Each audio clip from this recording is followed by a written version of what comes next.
चीन से आने वाले विदेशी निवेश पर सरकार ने सख्ती कर दी है। सरकार ने आदेश जारी करते हुए कहा है कि जिन जिन देशों से भारत की सीमा लगती है वहां से होने वाले फॉरेन डायरेक्ट इन्वेस्टमेंट को पहले सरकार से मंजूरी लेनी होगी।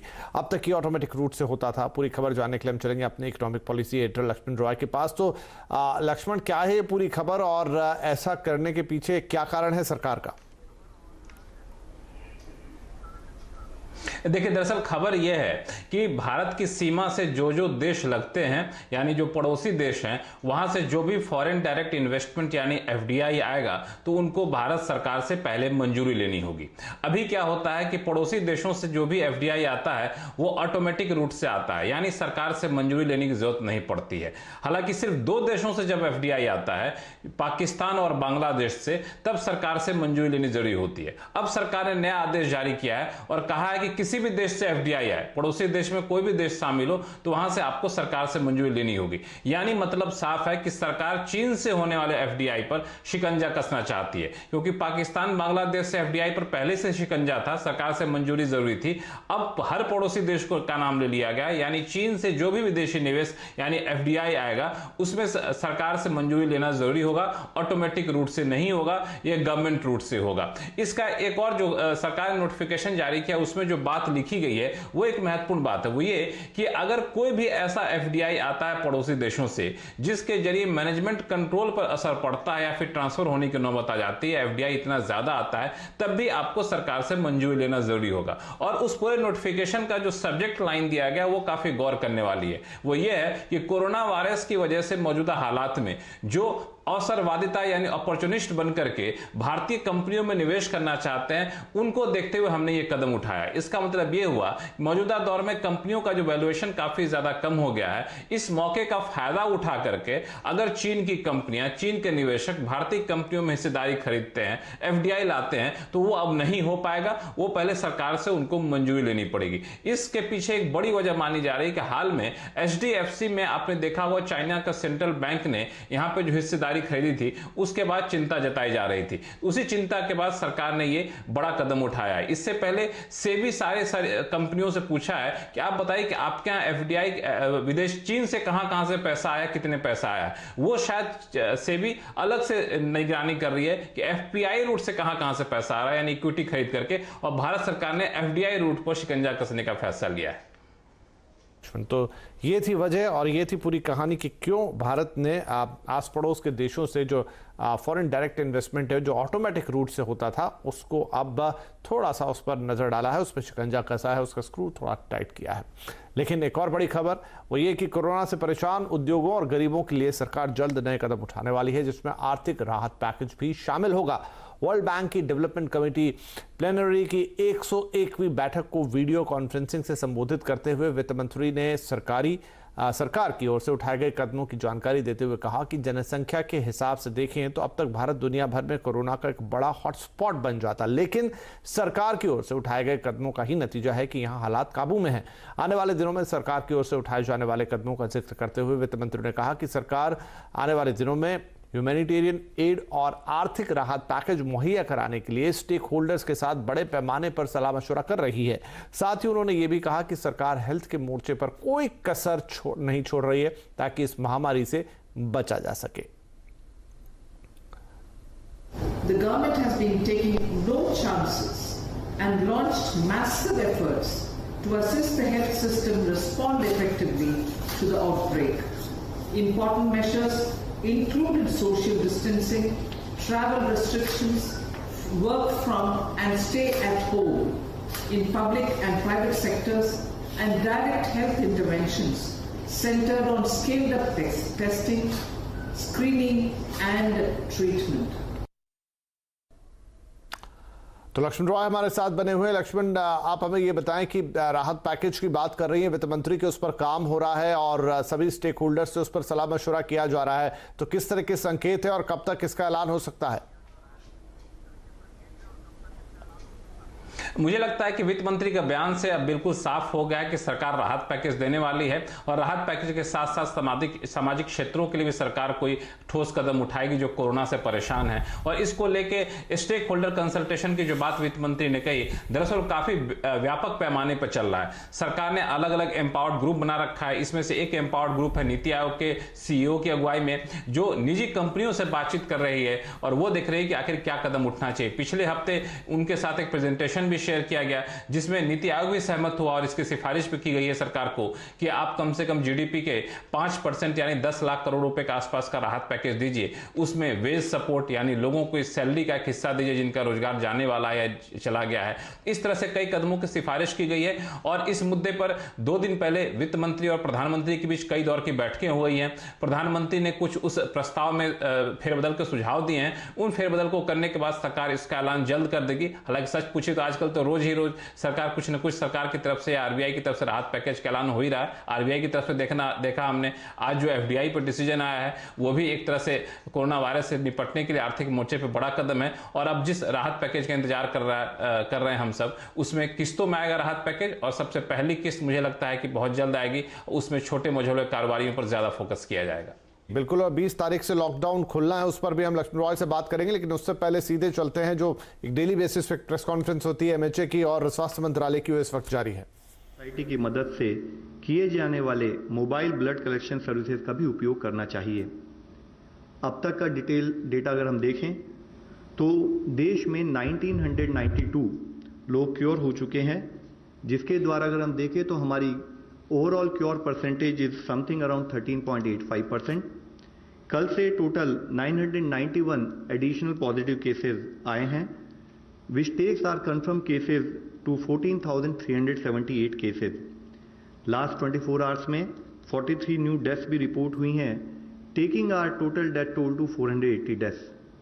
आज मैं आप लोगों की दृष्टि में लाना चाहूँगा कि स्टेट लेवल पर, डिस्ट्रिक्ट लेवल पर किए हुए कार्यों के द्वारा हमें अच्छे रिजल्ट्स भी काफ़ी हद तक मिलने लगे हैं, जिसके तहत 23 राज्यों में 47 जिलों में हमने एक पॉजिटिव ट्रेंड नोट किया है, जिसमें कि इससे पहले मैंने बताया कि माहे इन पुडुचेरी, उसके साथ साथ कोडगु इन कर्नाटका में भी पिछले 28 दिनों से एक पॉजिटिव केस नहीं आया है। ये वह डिस्ट्रिक्ट थे जहां पर इससे पहले पॉजिटिव केस आए थे। 23 जिलों में, 23 स्टेट्स में 45 अदर डिस्ट्रिक्ट है जहां पर भी पिछले 14 दिनों से कोई भी नया केस रिपोर्ट नहीं हुआ है। इससे पहले जिन जिलों के बारे में मैंने आपको बताया था, उन जिलों के अलावा 22 नए डिस्ट्रिक्ट्स, 12 स्टेट्स में ऐसे आए हैं जहां पर कि पिछले 14 दिनों से कोई केस रिपोर्ट नहीं हुआ है। मैं आप लोगों की दृष्टि में लाना चाहूँगा, इन जिलों में है बिहार से लखीसराय, गोपालगंज और भागलपुर, उदयपुर और धौलपुर राजस्थान से, पुलवामा जम्मू कश्मीर में, तोबल इन मणिपुर, चित्रदुर्गा कर्नाटका में, होशियारपुर पंजाब में, रोहतक और चरखी दादरी हरियाणा में, लोहित अरुणाचल प्रदेश में, भरदक पुरी उड़ीसा में, करीमगंज, गोलाघाट, कामरूप रूरल, नालबारी और साउथ सलमारा असम से, जलपाईगुड़ी और कलिम्पोंग वेस्ट बंगाल से, विशाखापट्टनम आंध्र प्रदेश से। अगर इसी तरीके से जिला स्थाई पर कंटेनमेंट स्ट्रैटेजी और लॉकडाउन पर हम काम करते रहें तो हमें लगता है कि हमें इसी तरह के पॉजिटिव रिजल्ट्स आते रहेंगे। इससे लिंक्ड फैक्ट है कि 3 ऐसे जिले जिसमें पहले 14 दिन तक केस नहीं आए थे, वहां पर पॉजिटिव केस भी रिपोर्ट हुए हैं। वह है पटना बिहार में, नादिया वेस्ट बंगाल में और पानीपत इन हरियाणा, जहां पर कि कुछ पॉजिटिव केस आए हैं। यह पॉइंट मैं आप लोगों की दृष्टि में इसलिए लाना चाहता हूं कि यह एक लड़ाई है, यह एक बैटल है जिसमें हमें day to day continued vigil पे रहना पड़ेगा, तभी हम इस लड़ाई से जीत सकते हैं। डेथ का जो डिटेल्स आई थी, अगर हम उसको एनालाइज करें तो हमने देखा है कि हमारे देश में मॉर्टेलिटी करीब 3.3% पाई गई है, जिसमें अगर एज वाइज एनालिसिस करें तो पाते हैं कि 0 to 45 ईयर्स एज ग्रुप में 14.4% ऑफ पीपल वहां पर डेथ नोट की गई है। 45 to 60% में 10.3%, 60 to 75 में 33.1% और 75 ईयर्स एंड अबव में 42.2%। तो यानी कि हम देखते हैं कि 75.3% केसेस जो हैं वह 60 प्लस उम्र के लोगों में पेशेंट्स के बेसिस पे एनालाइज करें तो हम देखते हैं कि 83% केसेस में कोमॉर्बिडिटीज भी पाई गई हैं। यह मैं आप लोगों की दृष्टि में इसलिए लाना चाहता हूं क्योंकि इससे पता लगता है कि एल्डरली पीपल और पीपल विद कोमॉर्बिडिटीज वह हाई रिस्क केसेस में आते हैं। आज लॉकडाउन और सोशल डिस्टेंसिंग के बारे में जब हम बात करते हैं तो हर आदमी को सोशल डिस्टेंसिंग को फॉलो करना है, क्योंकि उसके घर में अगर कोई बुजुर्ग भी है तो उसके द्वारा उनको भी इन्फेक्शन पास होने का खतरा हो सकता है। इसके साथ ही जैसे मैंने आपको बताया कि 14,378 पॉजिटिव केसेस जो आए हैं उसमें से 4,291 लगभग 29.8% केसेस निजामुद्दीन मरकज क्लस्टर से सिंगल सोर्स से संबंधित पाए गए हैं, जिससे 23 स्टेट्स और यूनियन टेरिटरी से इससे रिलेटेड केसेस पाए गए। मुख्यतः तमिलनाडु, दिल्ली, तेलंगाना, उत्तर प्रदेश और आंध्र प्रदेश जैसी हाई डिजीज बर्डन स्टेट्स में, जो कि top 10 states in terms of case loads हैं, वहां पर इस पर्टिकुलर इंसिडेंट से रिलेटेड केसेस पाए गए हैं। तमिलनाडु में 84% केसेस, दिल्ली में 63% केसेस, तेलंगाना में 79% केसेस, यूपी में 59% केसेस और आंध्र प्रदेश में 61% केसेस इस इवेंट से लिंक नोट किए गए हैं। इसके साथ ही मैं आप लोगों की दृष्टि में लाना चाहूंगा कि कुछ कम केसेस रिपोर्ट होने वाले राज्यों में भी इस इवेंट से रिलेटेड केसेस ने कंट्रीब्यूट किया। जैसे कि अरुणाचल प्रदेश में जो एक मामला आया है वह इस इवेंट से रिलेटेड है। असम में 35 केसेस में से 32 केसेस यानी कि 91% केसेस, अंडमान निकोबार में 12 में से 10 केसेस यानी कि 83% केसेस का सेम लिंक पाया गया। इस इवेंट को मैं आप लोगों की दृष्टि में इसलिए लाना चाहता हूं कि सरकार की सलाह के अनुसार लॉकडाउन और सोशल डिस्टेंसिंग अगर कोई एक भी व्यक्ति पालन नहीं करता है, उसके पालन ना करने से देश के लिए कॉन्सिक्वेंसेस होते हैं। हमें सबको मिलकर यह इंश्योर करना है, हमें सबको मिलकर यह प्रयत्न करना है कि हम सोशल डिस्टेंसिंग से संबंधित दिशा निर्देशों का पालन करें, डिजीज मैनेज करने के लिए लॉकडाउन से संबंधित डूज एंड डोंट्स को फॉलो करें। इसके साथ ही टेस्टिंग मेथोडोलॉजी के केयरफुल रिव्यू करने के बाद आईसीएमआर ने नेशनल टेस्ट टास्क फोर्स की एडवाइस के तहत एक नया दिशा निर्देश जारी किया है, जिसको मैं आप लोगों की दृष्टि में लाना चाहूंगा। इसके द्वारा उन्होंने बताया है कि मुख्यतः जैसे आप लोग इस प्रेजेंटेशन के थ्रू देख सकते हैं कि real time PCR test is actually the gold standard frontline test for कोविड-19। ये पॉइंट इसलिए बताना जरूरी समझता हूं कि हम सबको डिफरेंस पता होना चाहिए कि real time PCR test versus antibody test के क्या क्या रोल और क्या क्या लिमिटेशंस हैं। तो इसमें मैं बताना चाहूंगा कि रियल टाइम पीसीआर टेस्ट को ही हम कंफर्मेशन टेस्ट के रूप में मानते हैं। जो रैपिड एंटीबॉडी टेस्ट है वह इस टेस्ट को रिप्लेस नहीं करता, और रैपिड एंटीबॉडी टेस्ट का प्राइमरी पर्पस है कि वो ये प्रेस कॉन्फ्रेंस रोज की तरह आज भी होती हुई, लेकिन आज जो आंकड़े आए हैं वो थोड़े से उत्साहजनक हो सकते हैं। तो उन्होंने बताया कि पिछले 24 घंटों में 991 केसेस आए हैं और कुल मिला के अब 14,378 केसेस हो चुके हैं और 43 डेथ्स भी हुई हैं यहाँ पर, जो आंकड़ा पहुँचा देता है 480 पे। लेकिन 47 जिले ऐसे हैं जहाँ पर पॉजिटिव ट्रेंड मिला है और 45 जिले ऐसे हैं जहाँ पर 14 दिनों से कोई भी नया केस नहीं आया है, और ये 23 राज्यों की वो बात कर रहे थे। यानी लक्ष्मण रॉय हमारे साथ बने हुए। तो लक्ष्मण, ये इंपॉर्टेंट इसलिए हो जाता है सब कुछ क्योंकि 20 अप्रैल तक आपको ये एसेस करना है कि आप कहां पर देश में ग्रीन जोन बनाएंगे, और ग्रीन जोन वो होंगे जहां पर आप इजाजत देंगे कुछ इकोनॉमिक एक्टिविटी की। बिल्कुल, मुझे लगता है कि ये आंकड़ा इस लिहाज से थोड़े से उत्साहजनक है क्योंकि प्रधानमंत्री ने भी कहा था कि हम 20 अप्रैल तक हालात का जायजा लेंगे, उसके बाद जो जो इलाके इस पे सफल हो जाएंगे उनमें हम 20 अप्रैल के बाद लॉकडाउन को ईज करेंगे। तो मुझे लगता है कि जो इलाके सफल हुए हैं या काफ़ी हद तक कोरोना वायरस के मरीजों की संख्या कम करने में कामयाब हुए हैं, उनकी संख्या बढ़ रही है। यानी 20 अप्रैल के बाद आप देखें कि बड़ी संख्या में बड़े क्षेत्र ऐसे होंगे जहां पर आप लॉकडाउन लॉकडाउन हल्का होता हुआ दिखेंगे या फिर शर्तें आसान होती हुई दिखेंगी। और इसको लेकर तैयारियां भी सरकार के भीतर काफी जोर शोर से चल रही है। हालांकि नोटिफिकेशन गृह मंत्रालय ने पहले ही जारी कर दिया था, लेकिन इस नोटिफिकेशन का सख्ती से पालन हो, इसके लिए कल प्रधानमंत्री कार्यालय में एक महत्वपूर्ण बैठक भी हुई। प्रधानमंत्री के मुख्य सचिव की अगुवाई में बैठक हुई, 7 अलग अलग मंत्रालय के अधिकारी बैठे और मुख्य मुद्दा यह था कि जो नोटिफिकेशन हम जारी किए हैं लॉकडाउन 20 तारीख से ईज करने के लिए, उसको इस तरह से पालन किया जाए ताकि लॉकडाउन हटने के बावजूद उन इलाकों में दोबारा कोरोना के मरीज ना आए। यानी जिन फैक्ट्री में काम काज शुरू हो उसमें सोशल डिस्टेंसिंग का पालन किया जाए, हाइजीन बना करके रखा जाए माहौल को, जो वहां पे मजदूर काम करने आ रहे हैं उनके आने जाने की व्यवस्था की जाए, रहने का इंतजाम किया जाए। तो इसके लिए अलग अलग अथॉरिटी होगी जो इन गाइडलाइन के सख्ती से पालन के लिए निगरानी करेगी। तो मुझे लगता है कि मरीजों की संख्या में इसी तरह गिरावट आगे भी जारी रहे और 20 तारीख के बाद जब लॉकडाउन खोले तो उसका कोई उल्टा असर देखने को ना मिले, ये सरकार की कोशिश होगी। जी लक्ष्मण, बहुत शुक्रिया इस अपडेट के लिए। तो 20 तारीख से देश में आंशिक लॉकडाउन खुलना है और उसमें आंकड़े सहायक होंगे। और असीम मनचंदा से हम फटाफट बात कर लेते हैं। तो असीम, काफी कुछ तो इस प्रेस कॉन्फ्रेंस से हमारे दर्शकों को पता लग गया, बाकी डिटेल आप दे दें कि इस वक्त स्थिति राज्यों के लिहाज से कहां पर थोड़ी सी अभी भी अच्छी नहीं है।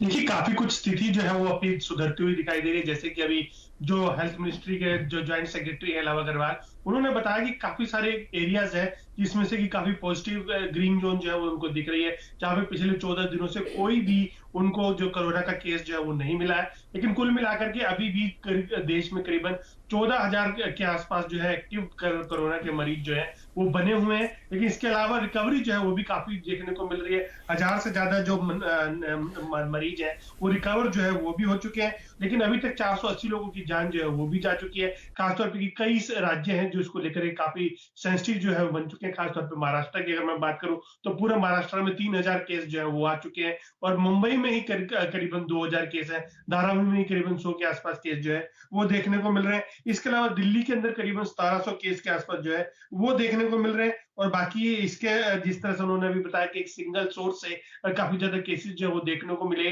जिसमें कि निजामुद्दीन मरकज से जितने लोग निकले वहां से करीबन उन्होंने आंकड़ा दिया कि इतने मरीज हमको देखने को जो है मिले हैं। तो सरकार ने जितने भी उनसे जुड़े हुए रोहिंग्या मुसलमान है उनको भी जांच करने के लिए कहा। खासतौर पर हो सकता है कि उनमें भी ये कोरोना के जो होने के जो हो सकते हैं। जी असीम, मिलाकर के अभी पिछले अगर मैं बताऊं 2-3 दिन से तो सामान्य सोचने होने के आस पर लग रही है, क्योंकि पहले जो है मरीज जो है करीब ठीक है। लेकिन अब मुझे यहाँ पे फटाफट जाना होगा मुंबई। असीम, समय मेरे पास थोड़ा कम है, वहां पर विवेक गुप्ता है हमारे संवाददाता। विवेक, तो वैसे पूरे भारत से तो चीजें अब थोड़ी पॉजिटिव हो चली हैं, लेकिन मुंबई और महाराष्ट्र से स्थिति क्या है?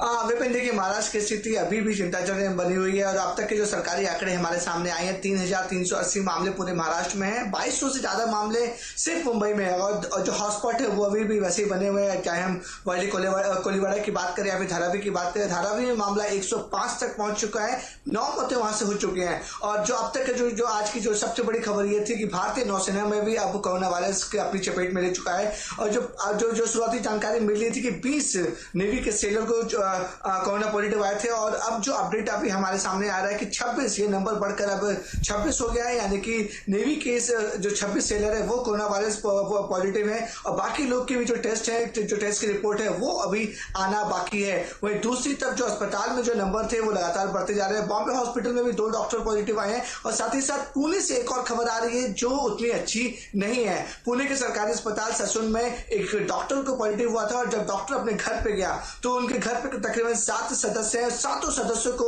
पॉजिटिव आया है, पूरे फैमिली को क्वारंटाइन कर दिया गया है। यही वजह है कि महाराष्ट्र सरकार अब मेडिकल फैटर्निटी पे ज्यादा वो क्या बोलते हैं कि ज्यादा इंपॉर्टेंस दे रही है कि ताकि उन लोगों को कोरोना ना हो, क्योंकि अगर मेडिकल फैटर्निटी के लोगों को कोरोना हो जाएगा तो उनकी फैमिली भी अफेक्टेड होंगी और काम पूरा जो है मेडिकल फैटर्निटी का अफेक्टेड होगा। इसलिए महाराष्ट्र सरकार हेल्थ मिनिस्टर पूरी कोशिश कर रही है कि मेडिकल फैटर्निटी को किसी तरह सिक्योर किया जा सके और जितनी ज्यादा से ज्यादा इक्विपमेंट हो, चाहे पीपीई हो या फिर ग्लव्स हो, मास्क हो, अच्छे से अच्छे क्वालिटी के उनको दिए जाए ताकि कम से कम जो डॉक्टर जो कोरोना वायरस लोगों का इलाज कर रहे हैं उन तक ये वायरस ना फैले।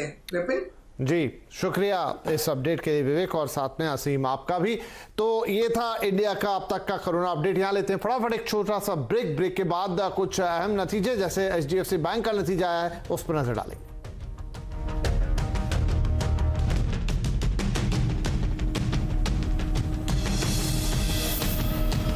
राइट, तो अब हम बात करेंगे कुछ इंपॉर्टेंट नतीजों की जो कि आज आए हैं, और उनमें से एक नतीजा है HDFC बैंक का। उसके लिए हमारे बैंकिंग एडिटर प्रदीप पंड्या है, उनसे बातचीत करेंगे, समझेंगे। लेकिन आपको पहले नतीजे बता देते हैं, देखने में अच्छे लग रहे हैं। बैंक का मुनाफा 18%, तो NII में 16% की बढ़ोतरी हुई है। साथ ही बैंक के NPA में कमी आई है। इस खबर पर बात करने के लिए, जैसा मैंने कहा, हमारे बैंकिंग एडिटर प्रदीप पंड्या है, और हाँ, शेर खान के AVP रिसर्च ललिताभ श्रीवास्तव भी हैं। लेकिन पहले प्रदीप से समझते हैं। प्रदीप, आपको कैसे लग रहे हैं ये नतीजे? नतीजे अच्छे हैं। देखिए, हमारे पास कुछ खबरें पहले से थी। बैंक ने अपने डिपॉजिट ग्रोथ जो करीब 24.3% है, या लोन ग्रोथ जो 21.3% है, ये जानकारी दी हुई थी, और हमें ये भी पता था कि कासा में किस तरह का बदलाव हुआ है। तो एक बात इस क्वार्टर के दौरान हमने देखी कि जो कुछ कमजोर बैंक थे, जैसे कि यस बैंक और कुछ दूसरे छोटे बैंक, वहां से डिपॉजिट निकले हैं, और वो HDFC जैसे अच्छे बैंकों के हाथ लगे हैं। तो इस लिहाज से ये एक अच्छा क्वार्टर था। आज जो नई खबर आपको मिल रही है, जो नई जानकारी आपको मिल रही है, एक अच्छी बात यह है कि नेट इंटरेस्ट मार्जिन में बढ़ोतरी हुई है, और दूसरी चीज है कि NPA में सुधार हुआ है। खासतौर पे अगर आप देखें तो NPA में जो ग्रॉस NPA 1.42 का 1.26 या नेट NPA 0.48 का 0.36 हुआ है, इसमें एक बात सिर्फ ध्यान में रखनी चाहिए कि पहले मार्च के बाद जो NPAs हो सकते थे वो NPA नहीं हुए हैं, क्योंकि इस पे RBI ने एक मोरेटोरियम दे दिया है। हालांकि एक्स्ट्रा प्रोविजनिंग जो की गई है उसको आपको उसी कॉन्टेक्स्ट में देखना चाहिए, क्योंकि ये मोरेटोरियम दिया गया है तो कुछ NPAs, कुछ स्लिपेजेस आगे अगले क्वार्टर में जब ये सब कुछ नॉर्मलाइज होगा तो आएंगे। उसकी व्यवस्था अभी से कर दी गई ताकि आपको अगले क्वार्टर में दिक्कत ना हो। इसीलिए जो मुनाफा है वो हमारे अनुमान से कुछ 300 करोड़ रुपए कम है। ललिता आपसे पूछते हैं, क्या वो भी इस विश्लेषण से सहमत हैं, और वो इस एसेट क्वालिटी में सुधार को दरअसल कितना पॉजिटिव मानते हैं? ललिता, आप क्या कहेंगे आप? या हाय, देखिए, एसेट क्वालिटी में सुधार एक हमेशा ही एक अच्छा इंडिकेशन होता है।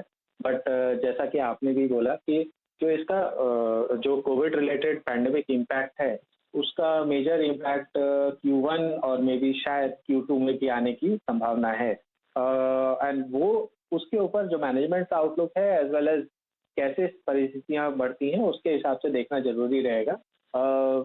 एक अच्छी चीज ये है कि जो लेगेसी बुक है सो फार, उसमें अच्छा परफॉर्मेंस देखा गया है विद HDFC बैंक।